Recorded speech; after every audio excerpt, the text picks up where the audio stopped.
Bonjour à tous, je suis ravi de vous retrouver pour ce nouveau numéro de Timeline. Ça faisait bien longtemps que j'avais pas parlé des femmes, que j'avais pas mis à l'honneur une femme. Il était grand temps de rattraper ça avec une femme au départ assez peu connue et pourtant une femme assez incroyable. Au départ, rien ne prédestinait la petite Sarah Breedlove à la vie extraordinaire qui l'attendait et dont vous allez entendre la vie entière. Mais ses ambitions sont grandes dès le départ, dès sa plus tendre enfance, ses envies d'épanouissement personnel et d'ascension sociale sont déjà fortement présentes. Cadette d'une famille d'esclaves, s'il vous plaît, elle parvient, à force de volonté et d'ingéniosité, à monter un véritable empire de la cosmétique. Consciente des problématiques racistes qui gangrènent les États-Unis, évidemment, elle fait de son institution un lieu d'engagement social et politique en faveur des personnes noires américaines.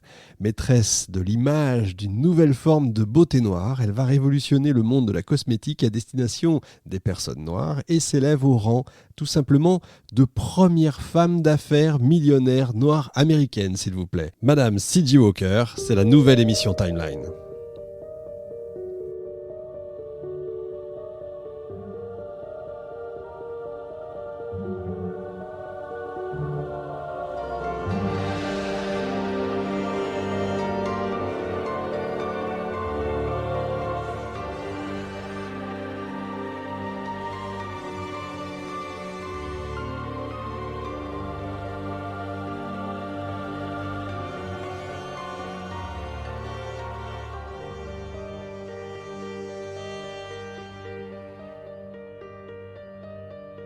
Timeline, Richard Fremder, Prem Cariou. Dans les registres officiels, très peu de documents, faut être honnête, retracent la naissance de Sarah Breedlove.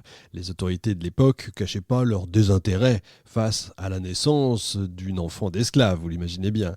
On a tout de même quelques informations. On sait qu'elle est née le 23 décembre 1867 dans la plantation de Madison Parish en Louisiane. Elle est la cinquième des 6 enfants de Owen et Minerva Anderson Breedlove qui sont eux-mêmes esclaves. Dès son enfance, un détail, et pas des moindres, va la différencier des autres membres de sa famille. Et oui, contrairement aux autres, Sarah naît libre. Vous savez que pendant près de 250 ans, les peuples d'origine africaine, inutile de vous dire, ont été réduits en esclavage, vous le savez, sur les terres américaines. Mais en 1863, le pays vit un grand bouleversement.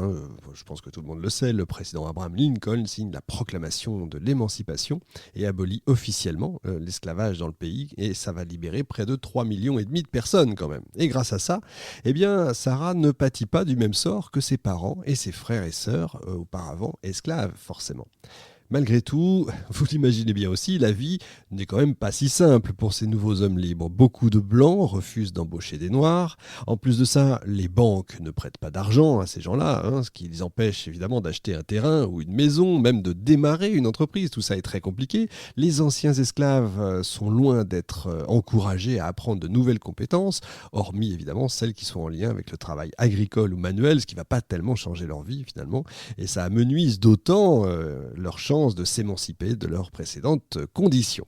Mais malgré ces obstacles, les Noirs ont travaillé dur pour construire de nouvelles vies en tant que personnes libres. Forcément, on l'imagine, ils ont attendu ça tellement longtemps. Les Breedlove, même libres, sont restés sur les terres de leur ancien maître pour travailler dans les champs de coton. Ça a été le cas de beaucoup. Contrairement à leur précédente exploitation, ils sont maintenant payés, bien sûr, pour leurs efforts et leur travail, ce qui leur permet, peu à peu, d'être autonomes et d'avoir des conditions de vie plus décentes qu'auparavant. Sarah, qui n'est encore qu'une enfant, va aider sa mère comme blanchisseuse et chaque jour, il faut la voir porter de lourds seaux d'eau, laver les draps des propriétaires de la plantation, évidemment, où le reste de la famille travaille. À la fin d'une journée à la laverie, il faut comprendre que la peau de Sarah et de sa mère est rongée par la soude et les produits corrosifs qui sont utilisés à cette époque-là.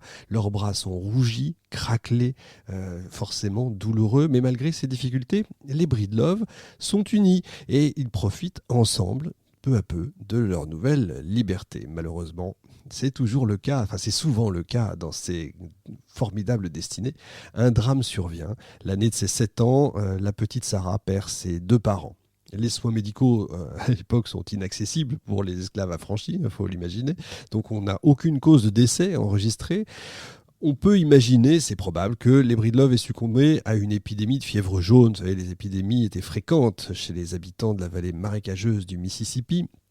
Et pour échapper à ces maladies et au travail dans les champs de coton, eh bien, la seule opportunité qui va s'offrir à elle, eh bien, Sarah et sa sœur traversent la rivière en direction de Vicksburg. On est en 1878 quand même, hein, une date 1878. Il faut imaginer chez nous, ça fait donc 7 ans, 8 ans que l'empereur Napoléon III n'est plus au pouvoir. Donc vous voyez, faut remettre les choses dans leur contexte. Après seulement 3 mois d'études, Sarah est quasiment illettrée, ce qui limite évidemment énormément ses perspectives. Elle est orpheline donc à 7 ans, elle est alors contrainte de devenir domestique pour vivre. La vie de la jeune fille est rude, bien sûr. Plusieurs années vont passer et en plus de son emploi précaire, éreintant qu'on imagine, elle subit quotidiennement les violences du mari de sa sœur chez qui elle va vivre. Et pour échapper à ça, elle va fuir le domicile du couple et se marier à Moses McWilliams alors qu'elle n'a que 14 ans. Une sorte d'arrangement entre eux qui semble plutôt plus pragmatique que lié à l'amour, bien sûr, toujours encouragé par son besoin d'autonomie. Et bien Sarah a surtout vu dans ce mariage l'occasion de s'occuper enfin d'elle-même, de sa propre maison en fait. Et ensemble, ils ont une fille qu'ils appellent Leila. Mais 2 ans après la naissance de leur enfant, un autre drame survient. Moses meurt subitement. Après la mort de son premier mari, il n'y a pas beaucoup d'options quand même qui s'offrent à Sarah. Même libre, le sud des États-Unis, c'est quand même pas le lieu rêvé pour les anciens esclaves. Ça va durer un certain temps. Comme beaucoup d'autres personnes qui ont participé à la première grande migration, Sarah va remonter vers le nord, plus exactement à Saint-Louis, dans le Missouri, où elle emménage avec sa fille. Timeline, 5000 ans d'histoire, Richard Fremder.